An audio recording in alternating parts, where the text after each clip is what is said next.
So I see in the stream yard that you say that I'm on. Maybe you can also show that.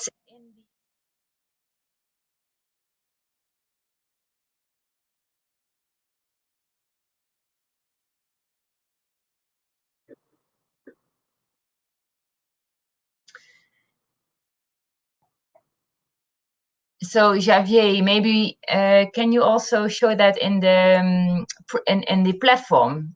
That I see myself in the seminar platform.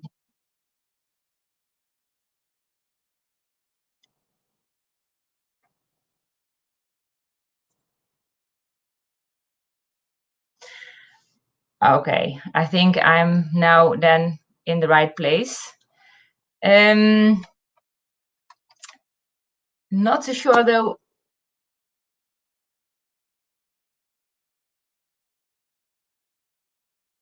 I hear myself with a lot of delay.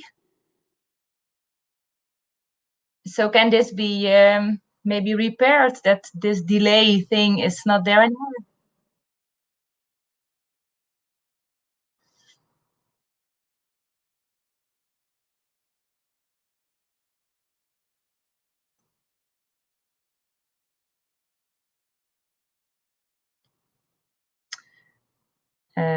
And maybe you can put on my presentation so that I can start.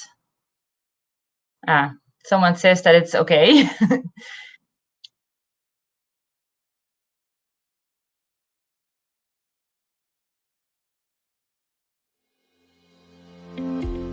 Agriculture is one of the oldest and most essential economic sectors. In Europe, it creates 177 billion euros annually and provides work to 1/10 of the population. However, this sector faces many challenges, such as low prices and high production costs, or the increasing urbanization that makes the generational renewal difficult. Also, extreme weather events are now more frequent due to climate change and affect harvests. To overcome this, farms need the support of European policies. In order to inform those policies, the multidisciplinary Shore Farm team has developed an innovative framework for the assessment of resilience and has tested it in 11 farming systems across Europe, as well as in their response to the COVID-19 pandemic. Despite the local specificities, Shore Farm has found that there is a resilience crisis in the European farming systems, identifying particular issues that need political action. The team has found that in a changing environment, farms need to be robust and withstand sudden shocks like price hikes, but they also need to be able to adapt to medium-term conditions by small alterations, such as modifying production or marketing, or in long-term cases, they must have the capacity to transform radically the identity of the system. However, policies mainly focus on the improvement of robustness. The Common Agricultural Policy must enhance adaptability by providing sufficient remuneration and connecting agriculture with society.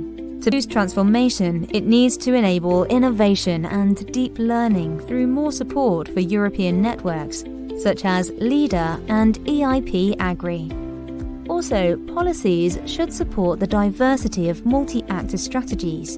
Jointly with farmers, other actors like providers and distributors, researchers and policymakers are part of the strategy's implementation. Hence, policies should boost the cooperation and the exchange of knowledge among actors in the farming systems. They should be long-term too, to ensure the viability of farming systems.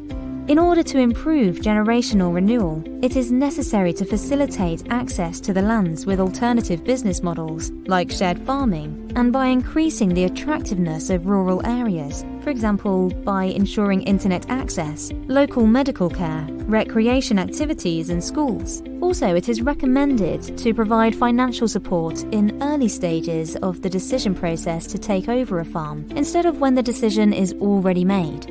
In addition, to not only increase the resilience with regard to farm income and food production, but also in terms of conservation of resources.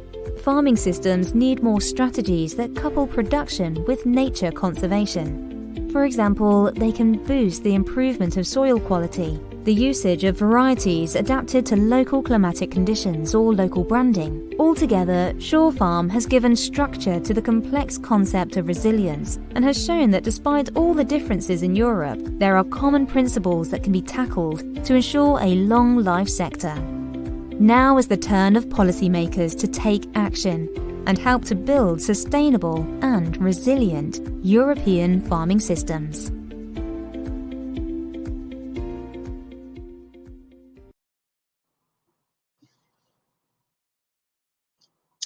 Okay, fantastic. Thank you for this nice video. And it's good that we started with that, because I was a bit confused whether I should be in the StreamYard or in the platform.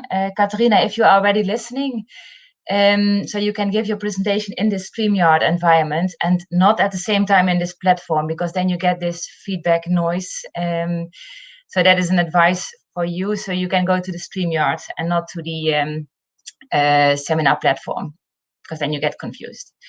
Very good. There's my name and the university. But as you can see on the slide, I had here, this is about the Shore Farm Consortium, not about the coordinator.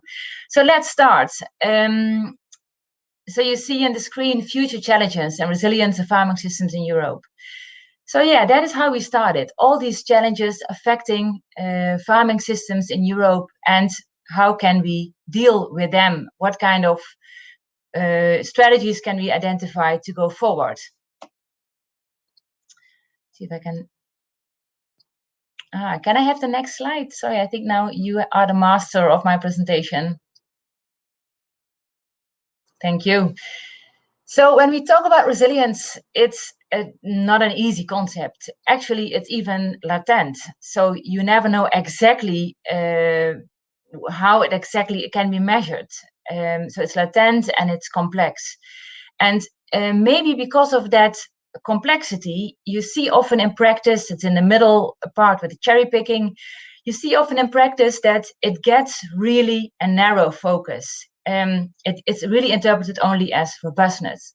But in fact, it's much more than that. It is not only about robustness. And that is what we would like to show you this morning in the seminar. You can go to the next slide. So I would like to highlight a bit about the Shore Farm approach, which is systematically characterized by 5 steps that we looked at. We looked at 5 steps throughout the project, understanding this complexity of resilience. You can go to the next slide. And we wanted to understand not only these shocks and stresses and what the farming systems are facing, but especially also we are aware that the farming systems are not only there to survive economically, but actually deliver a lot of private and public goods. So it's not only about that farm income, but also about other goods that need to be delivered. Next slide. Also, there is it's more than robustness. It's also about adaptation and about transformation, if that is needed as a response to risks. Go ahead. Moreover, we want to understand what system characteristics and characteristics of the enabling environment are determining resilience. So that is what we looked at. You can go to the next slide. With multiple disciplines. So we looked from risk management, governance, policy, farm demographics, agricultural practices, from these different perspectives. We try to understand how resilience can be enhanced in European farming systems. Go ahead. And we did so in a regional context, because we think that the regional context really matters for all these points that I just showed. The challenge, the attributes, the way farming systems can be robust or adapt, that really is determined by regional context. One more slide. And then we were convinced from the beginning that we need multiple methods, mixed methods actually, to really understand all these questions. So we looked at 14, we used 14 qualitative methods and 7 quantitative methods, and brought that together through looking all the time to these 5 steps of our central in our project.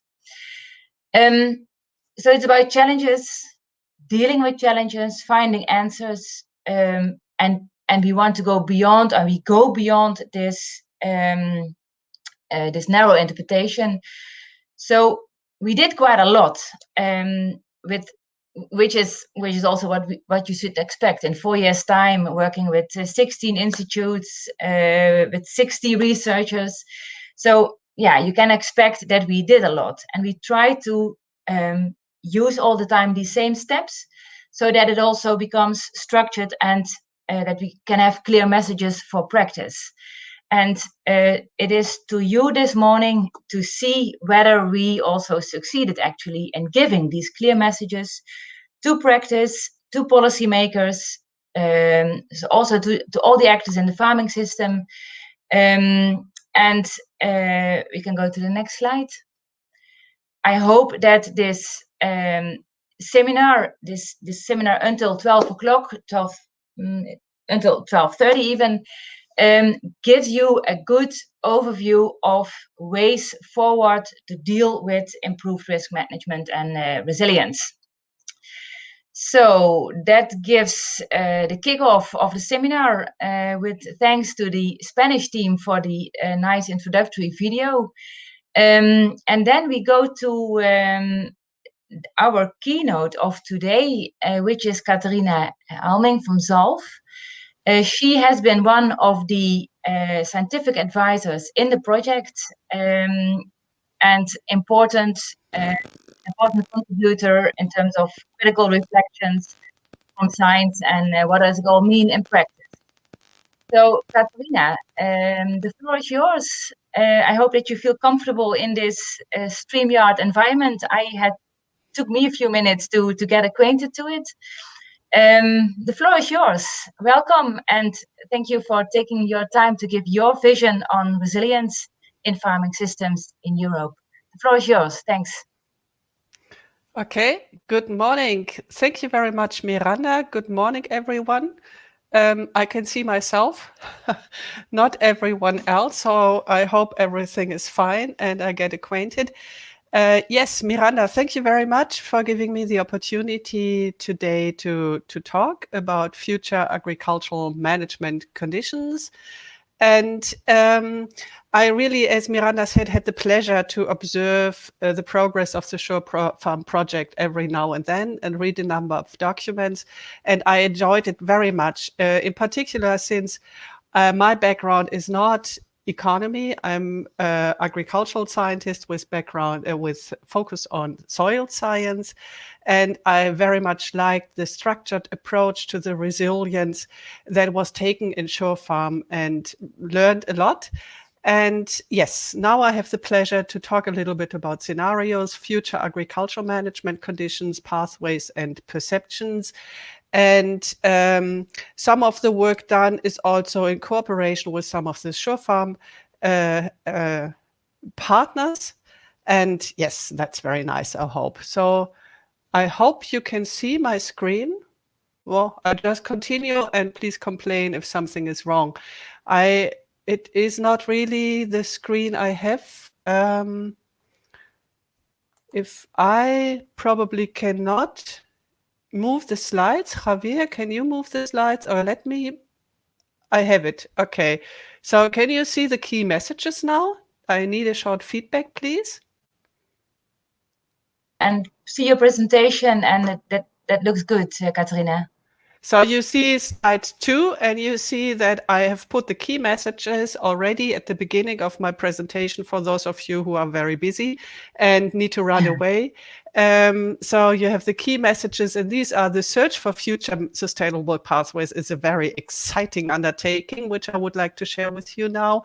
And scenario development is not only a tool for modeling, decision support, and uncertainty management, dealing with future threats to resilience, but it is an interactive learning process and a value by itself, in particular at regional levels. Miranda pointed out the regional levels, and This is where scenario are not so much used, and this is where it seems to be really very exciting.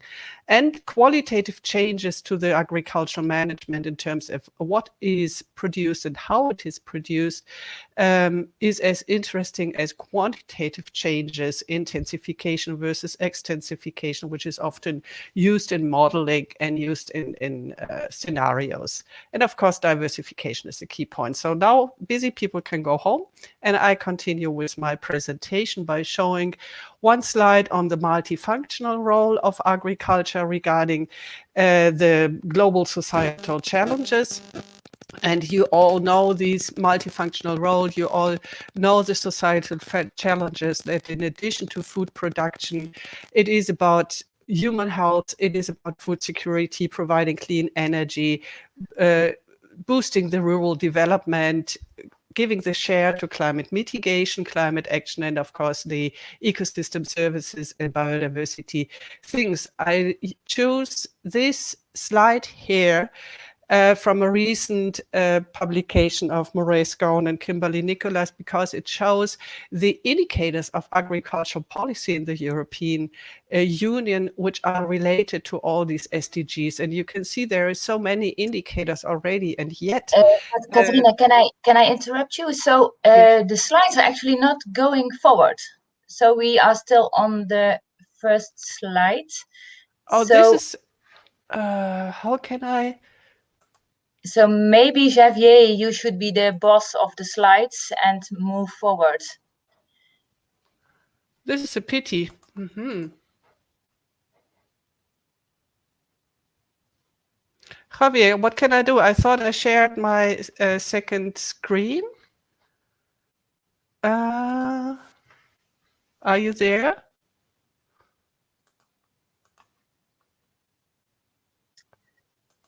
So you tried your own... Oh, it's the third one, yes. Yeah, I have to, yes. To move the slides indeed, because I think in the end that works best. A bit more difficult when you speak, but...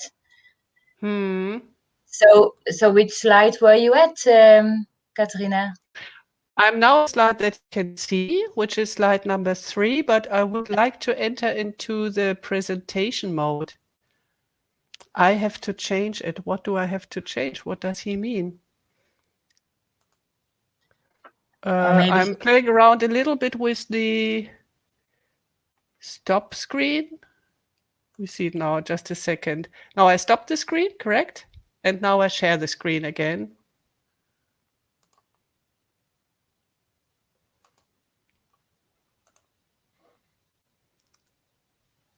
Okay, can you see something now? Ah! Yes, now it is working. So Miranda, can you give me feedback? You now see a screen with the SDGs in the middle and many agricultural policy indicators, correct? Exactly. Very good. So I try to hurry up a little bit. So this picture is just to show you the different demands for agricultural, for the agricultural system that is placed in relation to the SDGs and the indicators that is put to it. So what can land managers do to try to comply with these competing demand and minimize the trade-offs? Land managers' decision in the middle, and you see all the different driving forces that affect the land management decision of the farmers, demographic drivers, economic drivers, including the need for renewable energy production, technology developments like digitalization and all the other things. Of course, the institutional issues, and I think SureFarm focused very much on these, the social cultural drivers, including the demands, where your scenarios focused very much on location factors, and these all together with the characteristics is the drivers for the decision on intensification and extensification. But it's not only intensification and extensification, it's also qualitative changes. It's the way how the land is managed, it's the way how production is produced. And to make it more complicated, the location factors that are put a little bit beside on the right side here are dynamic by itself. With the climate change, with the soil degradation and the coming up of new pests and diseases, also these factors are changing a lot. So it is uncertain, and the future of agriculture, of course, is having some very diverging visions on how an adaptation and transformation to the new and dynamic driving forces can take place. And of course, we have these very diverging visions often in parallel in the same regions, such as local initiatives, high-tech, very large-scale industrialized, also unsustainable developments. Closer to the cities is more the care farming and local initiatives. And we do have all these different mindsets about what the best and most sustainable future agricultural management is, but it's often not explicit. And here the scenarios come into place to help us to explicate our ideas and visions and understandings of dynamics related to agricultural management and about the alternative futures to better shape management strategies. This is why we develop scenarios. And of course, there is more objectives in the development of scenarios for users, such as identifying research and development priorities. What are the drivers? How are needs for research and development developing? To facilitate the perception of risks among all the actors involved, to integrate knowledge from different disciplines and resources. And we will see that just the discussion on qualitative scenarios is very much a means to interdisciplinary cooperation and discussion. And of course, last but not least, it's an input for modeling and assessment exercises. So there are many different ways for developing scenarios, and the so-called shared socioeconomic pathways are one of them, becoming almost the most prominent. And I think the shore farm community at least is very much acquainted with the shared socioeconomic pathways, which were developed in relation to the climate change research community to accompany the greenhouse gas emission trajectories with socioeconomic visions of the 21st century of future developments. So it is to combine alternative futures of climate and society. And the idea is to go along the pathways of socioeconomic challenges for adaptation to climate change and socioeconomic challenges for mitigation to climate change, from low to high in each cases, developing these 5 SSPs, middle of the road, the business as usual one, the sustainable road, which is good in terms of both adaptation and climate change, the high technology development, which is good in terms of mitigation, but which is good in terms of adaptation, but still is heavily relying on fossil fuels and having a high difficulty in mitigation. And opposite to that, an unequal road, which is good in mitigation but bad in adaptation, and the worst case, which is a bit the national road, a bit weird, but yes, also imaginably, in particular in relation to the recent developments. So these are the backgrounds for the global scenarios, which is used a lot. And also, since they have been developed, widely adopted also in other frameworks and other settings, at regional and sectoral specifications, also in particular in agriculture and other sectors. And it is good to have this framework so that there is a consistency and comparability of different scenarios that are to be developed, a clarity also in relation to the users of the scenarios, such as the policymakers, so that you can compare different approaches. And there is a big higher level of acceptance and visibility Challenges remain in regards to the applicability to the regional scale. The more we downscale, the more difficult and diverse it becomes. And also the relevant perspectives are kind of different, so it has to be shifted a bit. And one of the key challenges is also to keep these scenarios up to date. They are outraged quickly. Developing these scenarios is time consuming. So a regular update is something which is still very challenging. And of course, the relevancy can be improved through capacity building on scenario development, communication, accessibility, and stakeholder involvement. And what we did here, under the lead of colleagues from BOKU, Hermine Mitter and Martin Schönhardt, in a big group, also involving some of you like Patrick and Eric and others, is to downscale these SSPs to the European level with a focus on agricultural management. And the idea is to extend and enrich these global SSPs to provide a basis for integrated assessments and increasing the consistency. And the scientific approach was to develop a protocol for extending these SSPs, which can be repeated and followed in other settings so that the activities are comparable in the future. It was about alternative future developments in Europe at a timescale of 2050, with a focus on problems, qualitative storylines for future development pathways.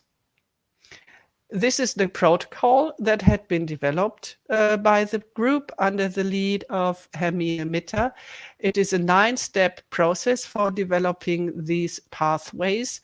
And yes, it is a very complex process. I do not need to go into detail here, but important is that it is very much stakeholder inclusive. It includes 3 different actor groups. The core group, which is going through all the steps of defining characteristics, setting a stakeholder group, developing storylines for the scenarios, consistency checking, analyzing all the different storyline elements, and last but not least, the dissemination and so on. Then there is a supporting group of a wider group that regularly comes in to provide expertise and feedback on certain issues. And last but not least, the stakeholders that are in particular involved in defining the storyline elements that make up the scenarios and also develop a review. And there is an interactive approach in the term that there is narratives drafted, specified, redrafted with the help of the stakeholders.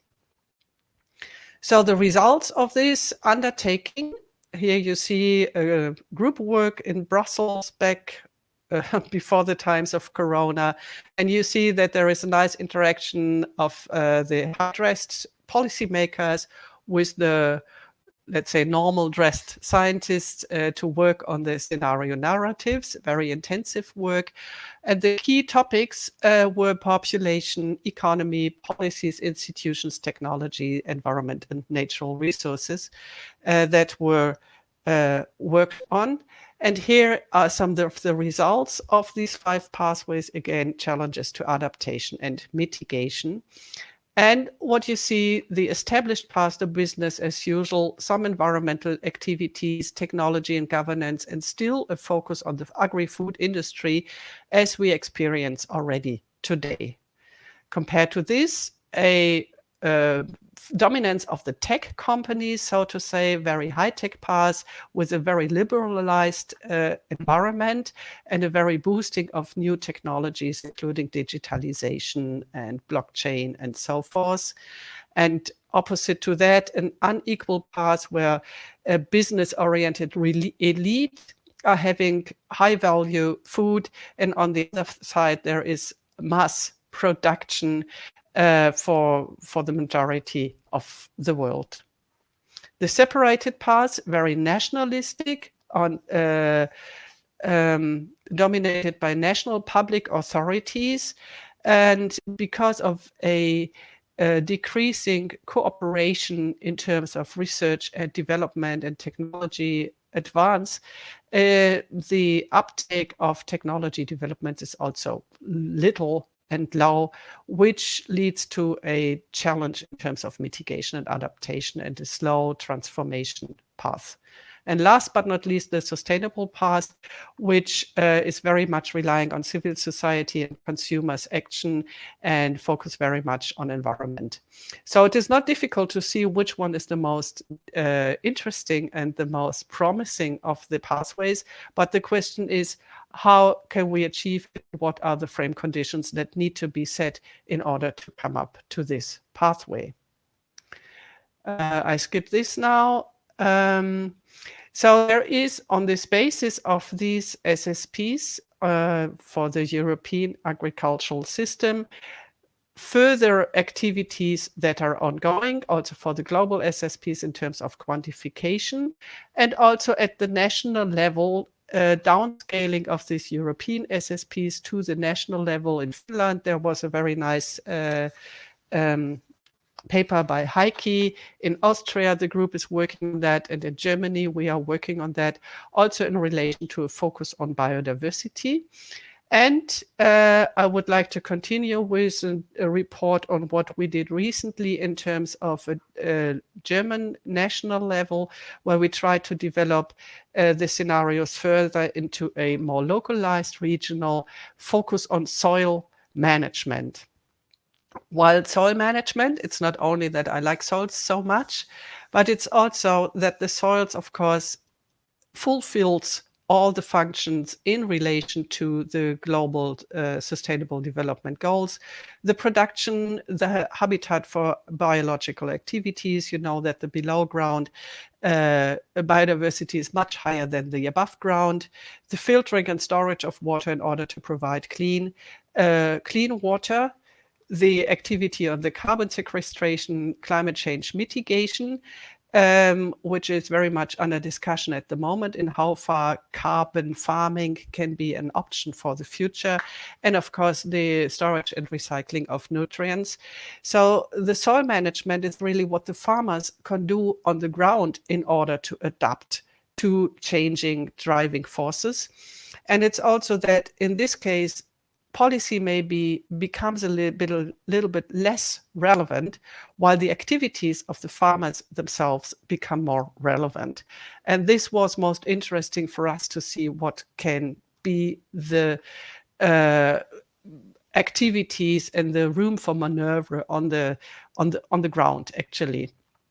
So we conducted a foresight analysis of future soil management conditions, looking into the different drivers, the socioeconomic drivers, biophysical and technological drivers. And you see already that the socioeconomic part is very important, but the biophysical drivers and the technological drivers are equally important and guiding the future management options that the farmers have.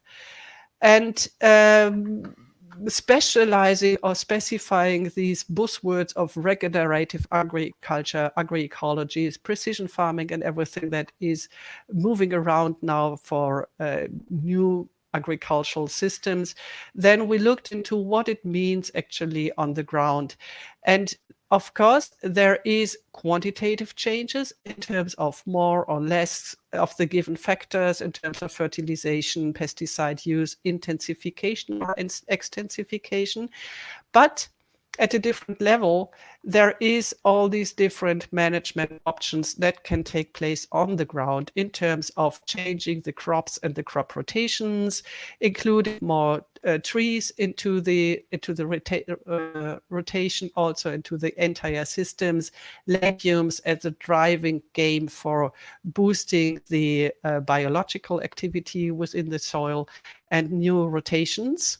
Also new varieties, such as, for instance, hemp or the upcoming of some of the legumes that are now possible in areas where it was not the case because of climate change. New tillage practices, including the use of robots and heavy loads and reduction of tire pressures, new inputs into the soils from recycled nutrients, for instance, to boost the circular economy idea, and also biotic inoculation, which is spreading very much. And last but not least, landscape approaches such as agroforestry and new field margins. And we conducted an analysis through interviews about how strong the signal of these new activities is and whether it's more on the long term or a short term activity. And you see that some of these things are already taking place, such as precision farming. And so irrigation is a very strong signal. Some of these, the blue ones, really need policy in order to boost the adoptions. Other are not so reliant on policies. So this is then the background for developing for specifying the European SSPs into those related to soil management.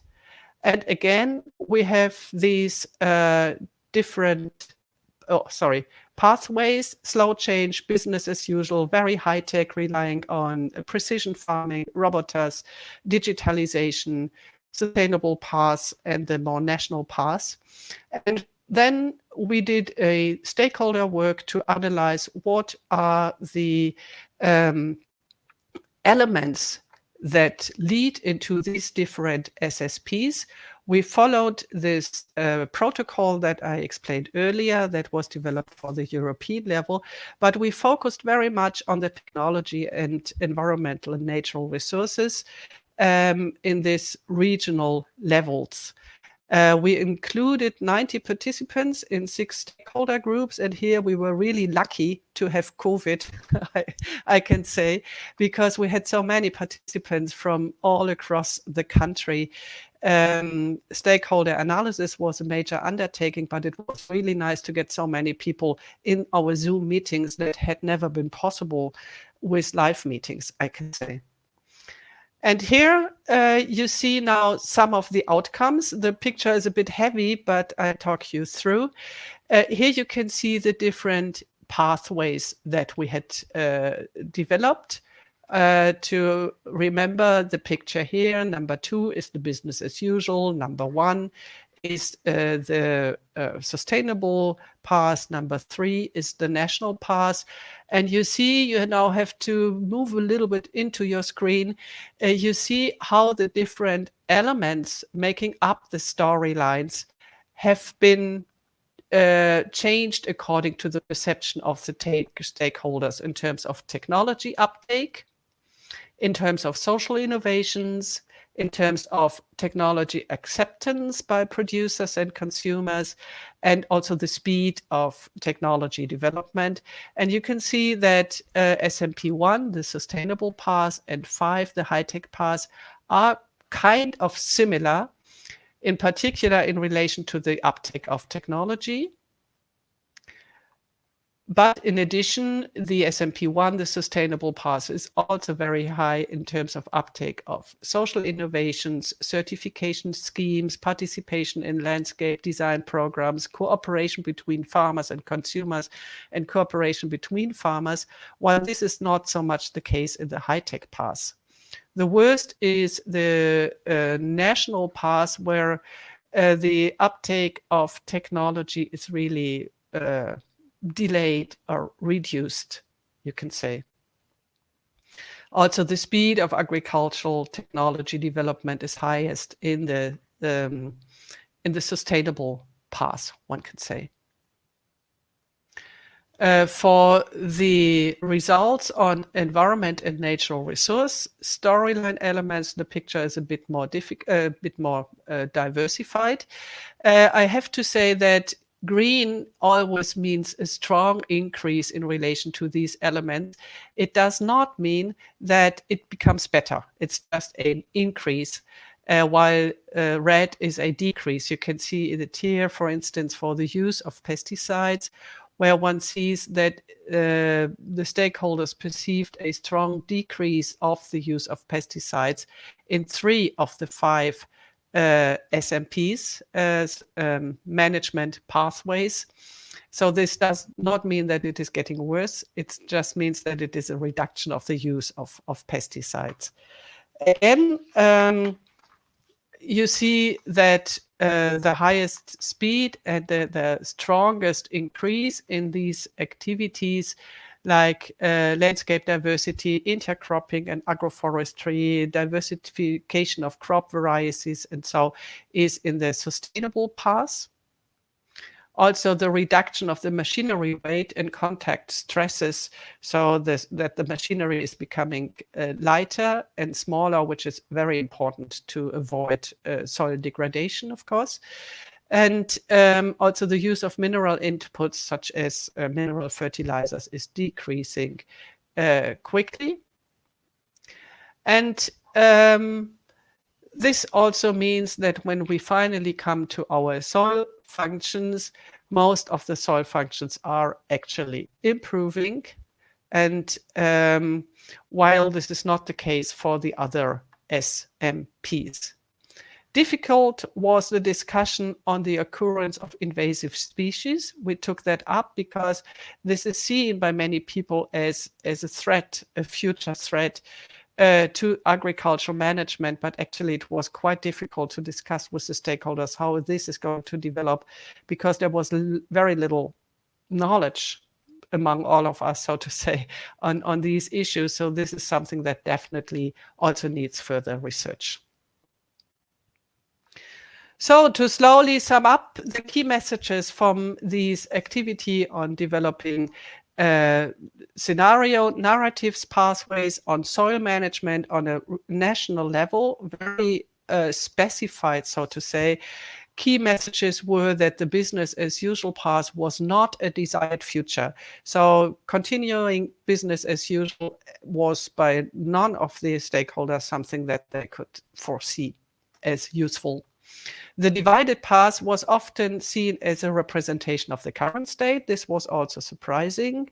Mass production for the many and high-level production for the happy few, so to say.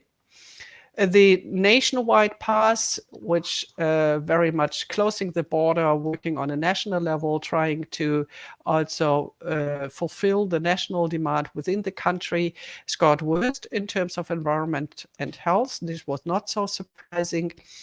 And the high-tech path was very promising, but it ignored the diversification and it ignored also some of the societal innovations.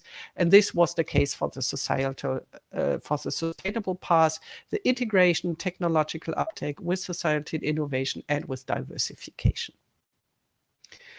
Even as almost more interesting was also the interaction with the stakeholders and how the stakeholders perceived the activities on these pathways.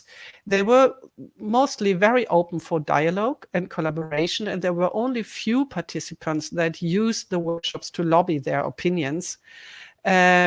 Yes, there were some, but this was really a minority, while the majority of the participants were very eager to learn and exchange in ideas. They said that they had little opportunities and experience in developing such foresight scenario activities and getting engaged into such activities, and they appreciate very much the learning exercise and the possibility to share their opinions and knowledge. Also, the farmers liked it very much. The natural scientists, which we involved also here to look into the environmental things, they were skeptical at the beginning, very much. They couldn't see the added value of such an exercise. But afterwards, they, yes, understood the relevancy and also the necessity of this exercise. And we could say that a mock-up exercise, which we conducted at before the stakeholder workshops, was really helpful for us to, as a team building and interdisciplinary thinking activity. So I can really say this was very nice. All right, so slowly coming to an end, I think many of the outcomes that we achieved in our activities are very much in line or supporting the key outcomes that you had developed in the Show Farm project. I just took here one of these very nice infographics where you point very much on the relevance of boosting this anticipatory capacity of stakeholders and researchers to be able to cope with the future, and also put the balance a bit more to future upcoming challenges in relation to the immediate challenges. So yes, we can confirm, and very nice, this infographic also. And I can conclude then from the earthworm's perspective, if you want so, on the future of agriculture. It is important to integrate high-tech and the opportunities of high-tech with biological methods and societal innovations to diversify, and most important is to exchange on future options that are out there, also together with the earthworms. And my last picture is just an advertisement on a conference we are organizing. Registration opened yesterday on sustainable and resilient agriculture. And Miranda is one of the keynote speakers. And yes, with this, I would like to end. And thank you for your attention. I hope someone is still there. It's very quiet in my room We here. are there and listening, Katarina. Thank you very much. I'm aware that's a bit it's more difficult to speak when you don't see us, but we are there and listening to you. Thanks a lot for your perspectives on these scenarios. The seminar is entitled Future Challenges, and yeah, that is very much in line with your vision on the scenarios. What I mainly picked up also from your presentation is that you indicated to continue business as usual. That's not the way forward. And then my question was, which role exactly do the stakeholders, so these farming system actors other than the farmers, see for themselves? So that's also what we saw, that the stakeholders always agree things should change. And then there's a long list for farmers to do, for farmers to take action. But then what is the role exactly of the other farming system actors? So the slaughterhouses, the banks, the wholesalers, the local policy, if you wish. What do they do? Instead of only saying, yeah, business as usual, that's not possible. Mm-hmm. Yeah. So my understanding was with all these workshops that one of the key roles is for those further down in the value chain, and those that can develop new business opportunities out of, let's say, for instance, new crops, new products from the market. And what is needed here is some kind of a meeting point between the producers and the retailers and those that are developing new products out of the farm products. So, for instance, in Germany, we have a meeting point that is organized by a journal between producers and retailers that are to develop new startup activities, for instance, with the use of hemp for a new product, with the use of lupins for a new product. I'm very much in the crop system. And this is very interesting because at least over here, there is really many new ideas to develop new products, but they don't find the farmers. And I think this is very important to really get together and to team up on these activities. Yeah, that's an interesting suggestion. So that is, you say that the farmers and the other chain actors should better connect with each other and innovate together. And yeah, that's also what we see as a strategy moving forward. It fits also the new business models and having other forms of farming. I think Alfons Baumann will also talk about that as a response to farm demographic questions. Yeah, thanks a lot. I would like to give the floor also to the audience to ask questions. It would be ideal if you can just speak, but then we have to find out if that is possible, or whether you have to write it in the chat. But go ahead, ask questions about these scenarios. Did you see, did you get what the main challenges are for the farming systems in the future? Maybe, yes, by waiting for the other questions. Otherwise, I would just like to point on another point related to the policies. We understood that, I mean, when you come from the perspective of the soils or so, we were waiting for good policies for so many years without success. And it seems now that the farmers are really, I mean, they seem to just take action and not wait for the policies. And on the ground, the private activities seem to be very powerful. What we need policy for, and this was also expressed as a lot, was for the implementation of the digitalization. The rules and good policies related to the management of data and the property rights related to the data. So this seemed, from the stakeholder perspective, something that is a point for policy to solve in the future. Yeah, so do you imply that there is a lot of private initiatives and creativity already going on? Yes. Yeah, Yes. yeah, that's also what we see. Actually, in all the regions that we studied, there is actually a lot of innovation and small initiatives going on. Yes, Yeah, niche activities, very, very interesting, very alive, very dynamic. Yeah. Okay, let's go back to the audience. Can you ask somehow your question? Sorry, Katarina, you are the first in today, so that we have to figure everything out still a bit. Javier is writing that there is no questions. Yeah, but we are in the StreamYard and not in the platform.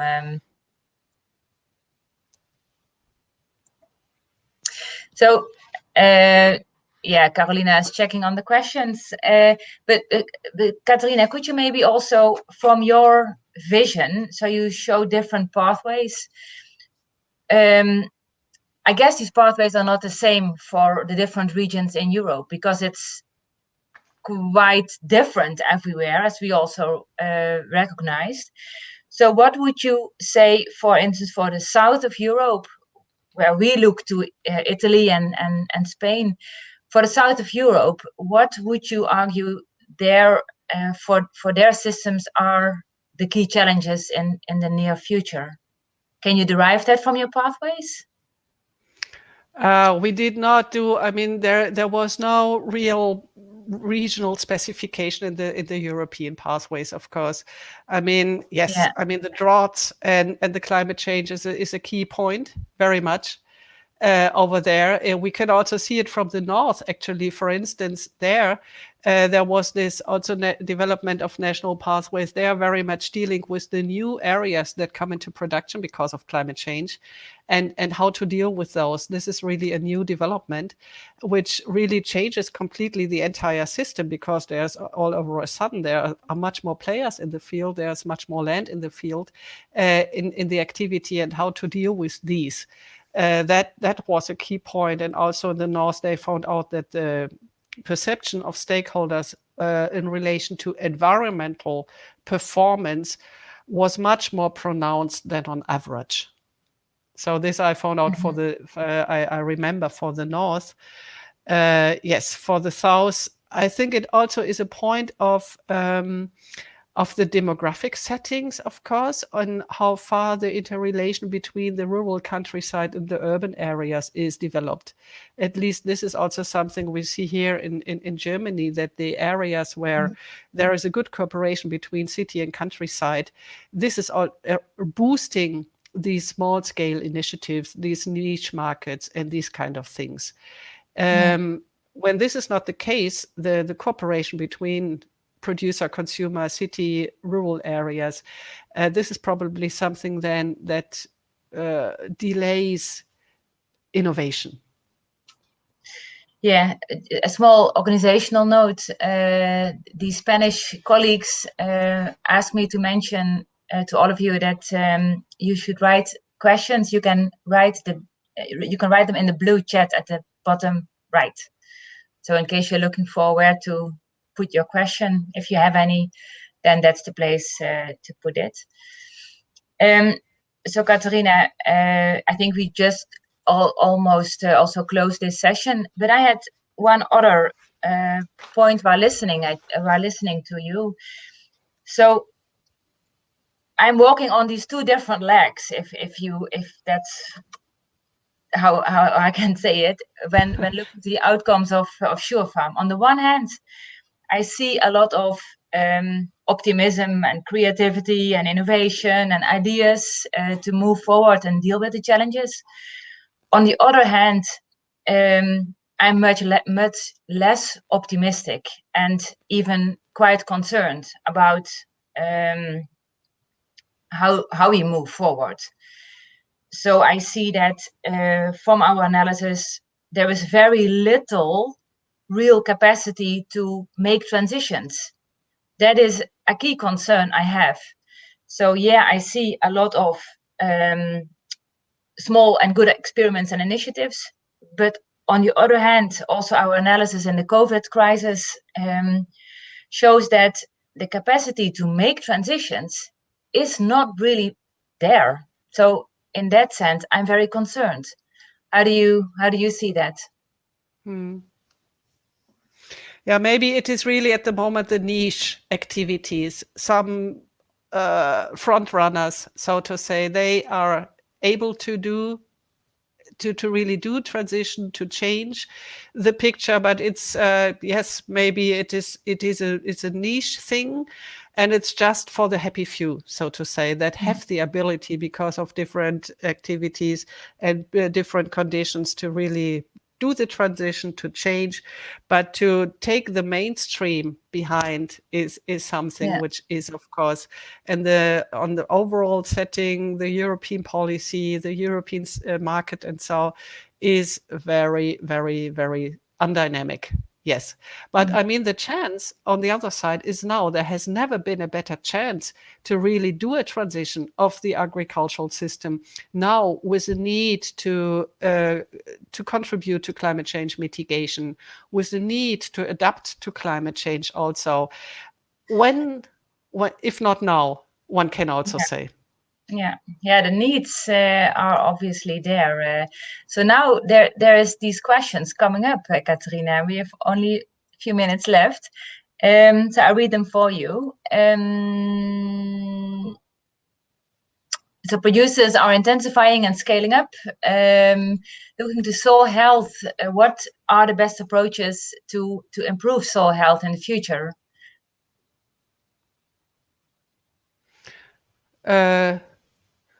Yes, what are the best approaches for soil health in the future is actually, yes, I mean, it is diversification.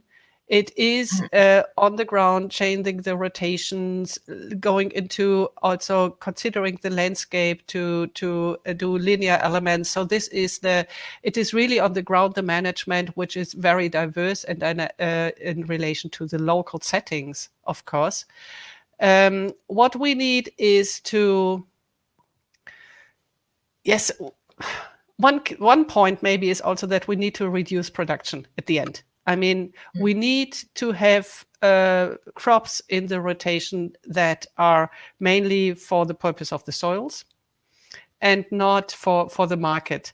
And either we find niche markets for these kind of things and new purposes, or we have to also include, of course, public money into this for the sake of soil health, for the sake of carbon sequestration in the long run.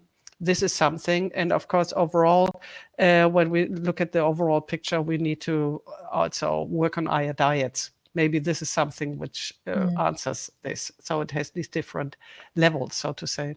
Yeah, that was a very holistic reply from changing diets to reducing production to how can you bring it all changing together? The rotation, yeah. Mm-hmm. Yeah. The big question is, what is the turning point that makes it happen? And is that indeed through these small experiments going on, or is something else needed to move into that direction? We do one more question and then we go into the break. And then I propose that we are going to the networking room. Maybe we are then able to speak to each other. That's in the end nicer than writing.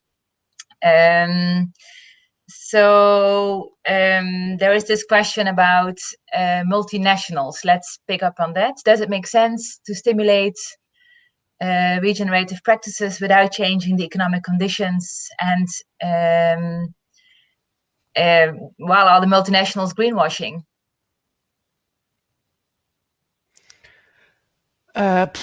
Yes, of course. I mean, greenwashing. Of course. I mean, when you focus on regenerative agriculture. I mean, it is. Yeah, how to say? I would say it's old systems in new houses. You can say so, of course, but on the other side, it boosts the energy and the dynamics of the actors, and this is a good thing. And of course, you need to change the economic conditions. You need to change the value chain again. I mean, you need to find new opportunities for marketing, also new crops and these kind of things. Greenwashing is a problem, particularly when it comes, for instance, to the carbon farming activities, to the certification of carbon sequestration in the soils. Here we have very big problems, and we have, at least here in the area, very intensive discussion, because it doesn't play out on arable land how we can in the long run really do and achieve the carbon sequestration. And here there is a big risk of greenwashing and playing around with numbers without really doing any additional point for climate change mitigation. Yeah, so let's, that is an important sentence. Maybe we stop there, Catharina. Thanks for now. I hope that you stay around a bit, maybe also enjoy a coffee in the networking room. Let's see what's happening there. And let's talk a bit further. Let me also say now, again, thanks to you for all the work in Sure Farm. I think, and that is on behalf of the whole consortium, that the work of the scientific advisors has been important for us to find our structured approach. So thanks a lot for that. And thanks for being here today and for dealing with the struggle of any online presentation. Okay, thanks. Maybe I find the networking room now. Let's see. Yeah, in the networking room. So you go then to the seminar platform. So you leave the StreamYard, we go to the seminar platform, and let's see what's possible there, whether we can talk a bit together. Okay, thanks a lot. Thanks a lot. In case I don't see you in the coffee room, then thanks a lot, Catharina. And yeah, what else to say? Thanks.